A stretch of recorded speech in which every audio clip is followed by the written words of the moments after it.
Viva uma vida abundante depois da cruz de Cristo. Mais uma semana que Deus preparou para nós, que Deus preparou para você. E eu quero já profetizar sobre você vitórias, conquistas na sua vida, na sua família, nos seus negócios, naquilo que Deus te chamou para ser, no seu ministério. E que você viva o novo de Deus baseado naquilo que Ele já estabeleceu, nos princípios que Ele já trouxe para nós. E eu quero trabalhar esses princípios. A cada segunda nós temos feito isso e queremos mais uma vez te abençoar com essa palavra.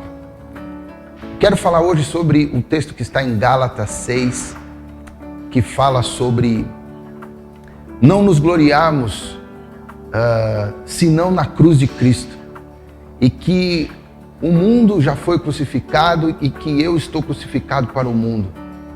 E quando nós pensamos nisso, quando nós falamos sobre isso, e quando você pode pensar nisso, você pode entender de que o mundo precisa estar crucificado para você. Você precisa ter crucificado o mundo.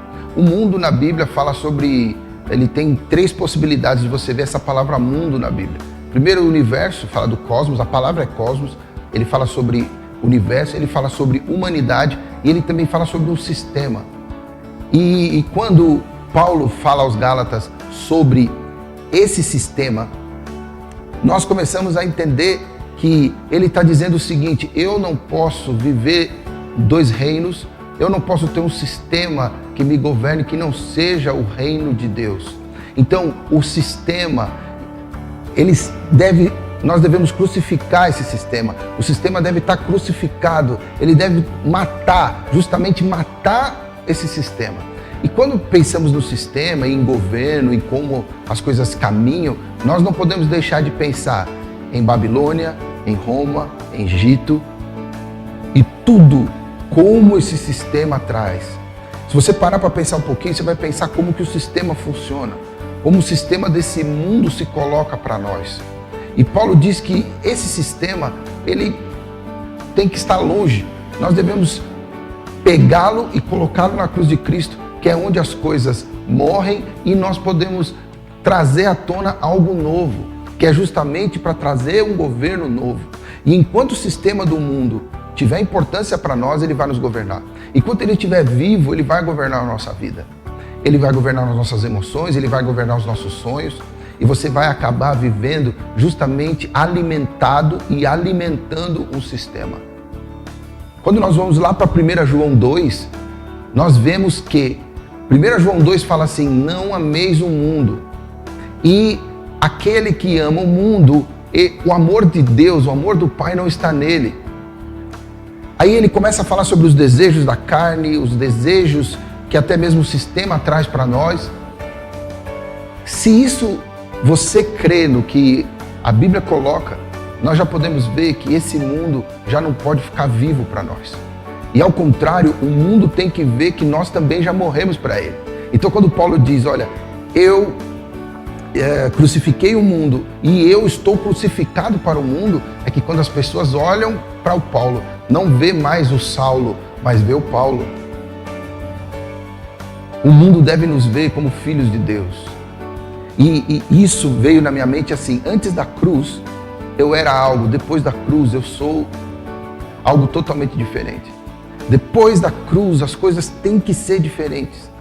Então tem muita gente que vive salvo pela cruz, mas com uma vida antes da cruz.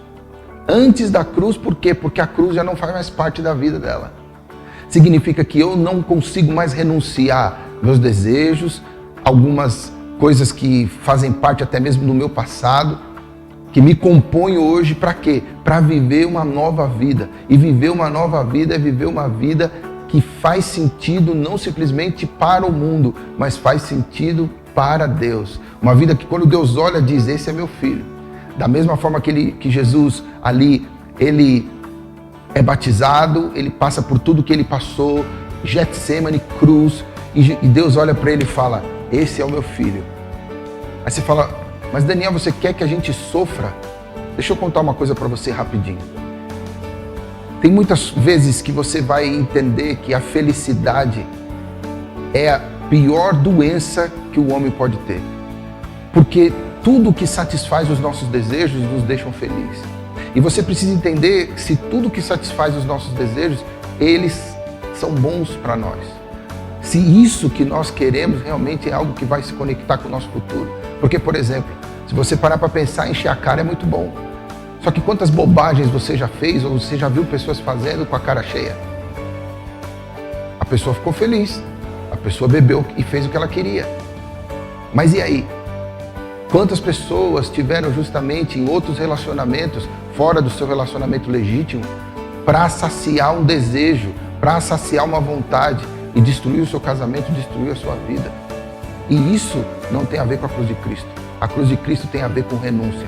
A palavra da cruz é a renúncia. A palavra da cruz faz-nos renunciar a um desejo que temos para aceitar um princípio que vai glorificar o nome do Senhor. O que eu estou querendo dizer com antes da cruz e depois da cruz é entender que depois da cruz você pode em Cristo Jesus. Você é capacitado através do que aconteceu na cruz. Jesus na cruz liberou o poder dele, lembra? Porque a palavra da cruz, para aqueles que se perdem, que perecem, é loucura, mas para nós que somos salvos é poder de Deus. Essa renúncia, ela nos coloca mais perto de Deus, porque nós seremos mais sensíveis espiritualmente, porque nós seremos aqueles que vivem realmente para viver em uma vida espiritual e não satisfazendo simplesmente os desejos da carne. Você pode dizer assim, mas Daniel, você não está falando, a gente não pode ser feliz? Sim, a gente vai ser feliz cumprindo o princípio. Porque Jesus disse que bem-aventurados são aqueles que seguem os princípios, que fazem acontecer de uma forma diferente. É aqueles que vivem contra o sistema. Então, por exemplo, o sistema prega, se você tem um inimigo, destrói ele. Jesus disse, se você tem um inimigo, ama ele. É uma felicidade talvez que a gente não entenda sem a cruz, mas com a cruz a gente pode entender. Por isso eu quero que nessa semana você reflita, você pense, assuma o compromisso, assuma a responsabilidade que a cruz traz. A cruz, ela justamente nos chama a um compromisso.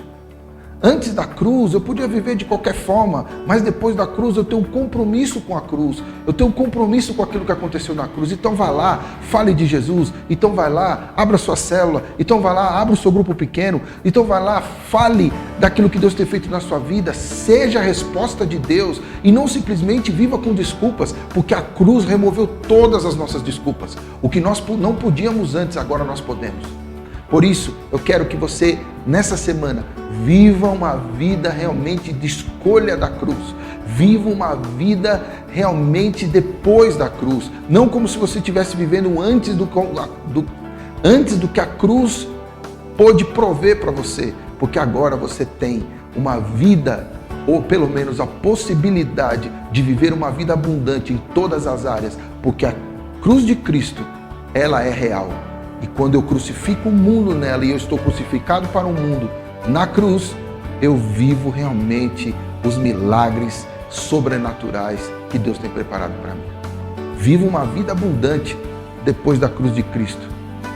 Essa é a semana que você pode mudar toda a sua história. Eu acredito. Você crê?